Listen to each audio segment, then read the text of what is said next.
Hello friends, चलिए आज हम लोग प्रश्नावली 4.1 के जो छूटे हुए दूसरे नंबर के क्वेश्चंस थे उसको आज हम लोग यहाँ पे सॉल्व करेंगे। तो इसमें सबसे पहले क्या करना है कि जितने भी स्थिति दिए हैं ना उसको आपको द्विघात समीकरण के रूप में प्रकट करना है।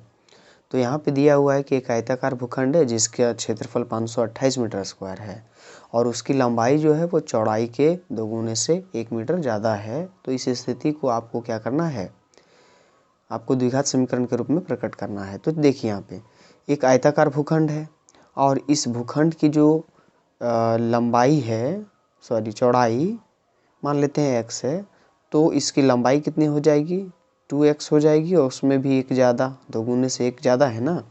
तो यहाँ पे देखो, माना भूखंड की चौड़ाई मीटर में x है तो इसकी लंबाई कितनी हो जाएगी मीटर में। देखो इसकी लंबाई जो है वो मीटर में हो जाएगी 2x + 1 हो जाएगी। कितनी 2x + 1। अब इसका क्षेत्रफल देखो, ये तो एक आयत ही है ना, भूखंड है तो क्या हुआ, तो आयत का क्षेत्रफल क्या होता है, आयत का क्षेत्रफल होता है लंबाई इंटू चौड़ाई होता है। देखो यहाँ से लंबाई इंटू चौड़ाई करके हम लोग देखते हैं तो लंबाई दिया हुआ है 2x + 1 into x is equal to, देखो इसका क्षेत्रफल दिया था ना कितना 528 मीटर स्क्वायर के बराबर दिया था। अब इसको सॉल्व करके देख लो, x और 2x को मल्टीप्लाई करते हैं तो 2x² + x, और ये प्लस में है तो इधर आ जाएगा तो माइनस में हो जाएगा, 528 इज इक्वल टू 0। देखिए ये जो समीकरण हमें तैयार हुआ, क्या यह एक द्विघात समीकरण है या नहीं है ना। देखो ax² + bx + c, तो ये उसी रूप में है जिस तरह से हम आप लोगों को पिछले वीडियो में बताए थे कि द्विघात समीकरण का रूप किस तरह से होता है। तो ये इसका आंसर हो गया, ठीक है। देखिए दूसरा क्वेश्चन में क्या दिया है कि दो क्रमागत जो है वो धनात्मक पूर्णांकों का गुणनफल 306 है, तो हमें पूर्णांक ज्ञात करनी है। तो इसके लिए आप क्या समीकरण तैयार करेंगे द्विघात।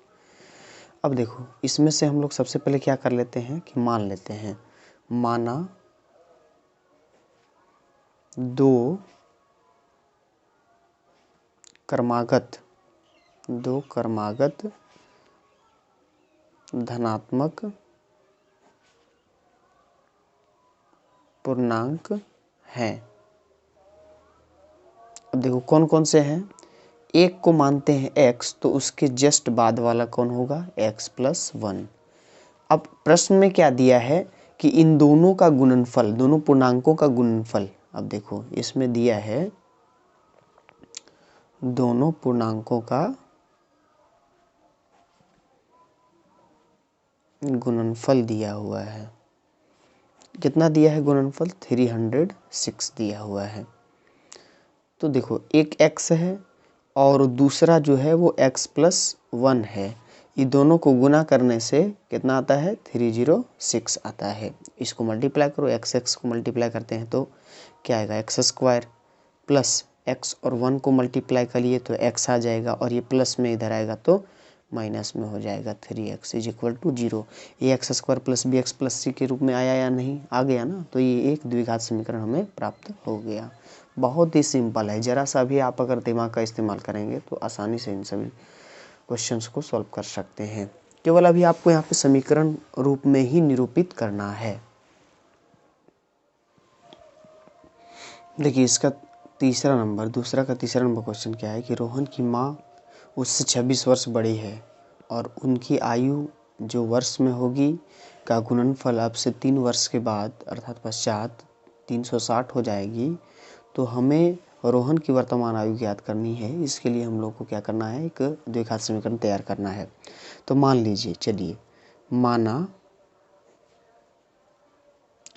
रोहन की वर्तमान आयु वर्ष में हम लोग ले रहे हैं, कितना x वर्ष है। तो रोहन की माँ की आयु कितनी होगी, रोहन की माँ की आयु कितनी हो जाएगी, वो 26 साल बड़ी है रोहन से, मतलब x + 26।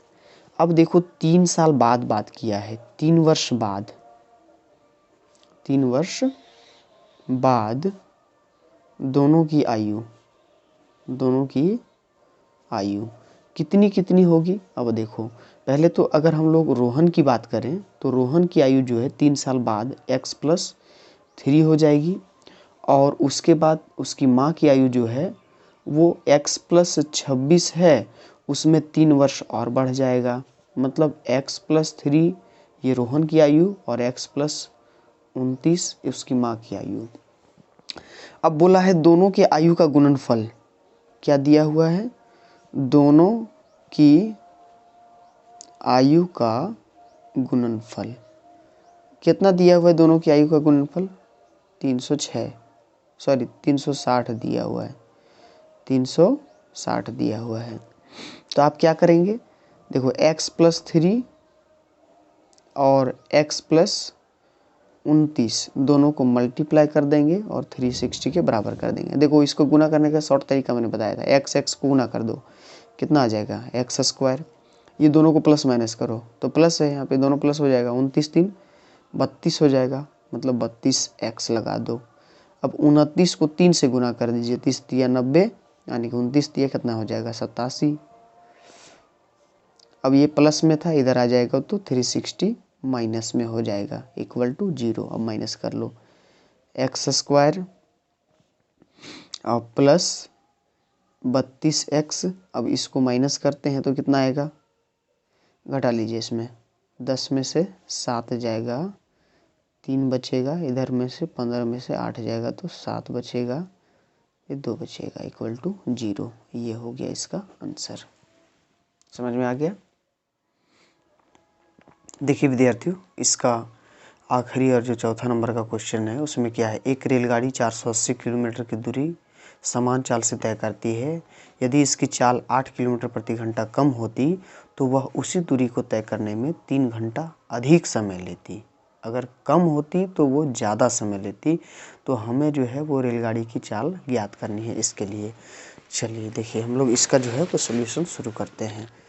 क्या करना है, सबसे पहले आप मान लीजिए, ठीक है, क्या मानेंगे, माना रेलगाड़ी की एक समान चाल, ठीक है, एक समान चाल, आप कुछ भी ले लीजिए, मान लीजिए मैं यहाँ पे ले रहा हूँ v किलोमीटर प्रति घंटा, ठीक है, कितना v किलोमीटर प्रति घंटा ले लिया।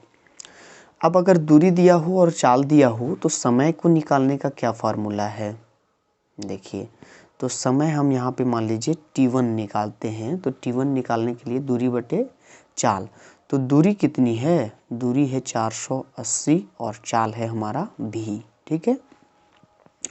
अब बोला है कि यदि चाल 8 किलोमीटर प्रति घंटा कम होती तब क्या सिचुएशन होता। तब देखिए तब टाइम क्या निकल जाता हमारा, देखो 480 किलोमीटर है दूरी और v-8 होता तो t2। अब देखो ये दोनों में क्या संबंध है, टाइम 1 और टाइम 2 में कुछ संबंध है क्या, देखिए टाइम 1 जो है वो 3 घंटा कम समय लिया है और टाइम 2 जो है वो 3 घंटा ज़्यादा ले लिया है। इसका मतलब है कि इसमें अगर टाइम 1 में 3 घंटा हम लोग जोड़ देंगे तो टाइम 2 के बराबर हो जाएगा। अब देखो इसमें क्या था, इसका देखिए यहाँ पे टाइम 1 हमारा जो था t1 वो कितना था 480/v+3 और इधर में टाइम 2 जो है वो कितना है 480/v-8। अब इस सिचुएशन को हमको सॉल्व कर लेना है, क्या करना है, सॉल्व करना है। देखिए यहाँ पे मैं स्पेस नहीं इधर सॉल्व कर दे रहा हूँ, ठीक है। क्या करेंगे, इसके नीचे एक लेंगे एलसीएम, तो 480 प्लस 3 और v को मल्टीप्लाई कर दीजिए, 3v/v is equal to 480/v-8। अब क्रॉस मल्टीप्लाई कर लीजिए आप इसको। चलिए इसको v से मल्टीप्लाई करते हैं तो 480v हो जाएगा प्लस कितना होगा, यहाँ पे v से मल्टीप्लाई करिए, यहाँ पे 3v²। उसके बाद फिर 8 से मल्टीप्लाई करना है तो कितना आएगा माइनस में 8 8 जा 64 और 832 38 होगा, यानी कि 38 40 माइनस 24 भी हो जाएगा इज इक्वल टू 480 भी। अब इसको एक साइड ले आओ, 480 भी, अब ये प्लस में 480 भी है, इधर आएगा तो माइनस में हो जाएगा 480 भी plus 3v square minus 38 40 minus 24 भी बराबर 0 होगा। देखो इससे ये कैंसिल हो गया, बचा क्या 3v स्क्वायर। अब बढ़ते हुए ई में सजा लेते हैं इसको, 24 भी माइनस 38 40 इज इक्वल टू 0। अब इसमें से 3 कॉमन निकाल लो आप, 3 जब कॉमन लेते हैं तो v स्क्वायर माइनस कितना 8v माइनस 3 2 6 3 8 24 इक्वल टू 0। अब ये 3 को उधर भेज दो तो बचेगा क्या, v square minus 8v minus 1280 is equal to 0। ये हमारा समीकरण बन के तैयार हो गया जो हमें रेलगाड़ी की चाल को बताएगा। अब इसमें भी जो हम निकालेंगे, अगर यहाँ पे निकालने की बात होती तो भी जो निकालते वह रेलगाड़ी की चाल को दर्शाता। चलिए, अगर क्वेश्चन को समझने में कोई दिक्कत हो तो आप कमेंट बॉक्स में लिख सकते हैं, मैं उसको और क्लियर करने की कोशिश करूँगा।